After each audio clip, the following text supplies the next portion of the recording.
দর্শক, এই মুহূর্তে আছি হচ্ছে মিরপুরে ঘটে যাওয়া মর্মান্তিক যে ঘটনা, রামিসার বাসায়, অর্থাৎ যে রামিসাকে এক ঘাতক তাকে নির্মমভাবে হত্যা করেছেন, সেই রামিসার বাসায় আছি। কিছুক্ষণের মধ্যেই প্রধানমন্ত্রী তারেক রহমান রামিসার বাসায় আসবেন।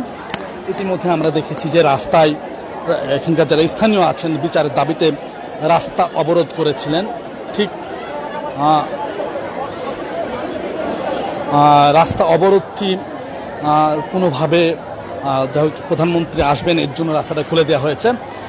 এই মুহূর্তে আমরা দেখতে পাচ্ছেন যে রামিসার যে বাসার সামনের যে গেট, সেই গেটটি আপনাদেরকে দেখানোর চেষ্টা করছি আমরা, এবং সেই গেটে কিন্তু রয়েছেন যারা এখানকার স্থানীয়রা কিন্তু রয়েছেন। আমরা দেখতে পাচ্ছি যে রামিসার বাসায় সামনে কিন্তু আমরা দেখতে পাচ্ছি এসএসএফ সদস্য, সেনাবাহিনীর সদস্যরা কিন্তু রয়েছেন, এবং যে নিরাপত্তার যে প্রোটোকল, সেই প্রোটোকলটি কিন্তু আমরা দেখতে পাচ্ছি এই মুহূর্তে।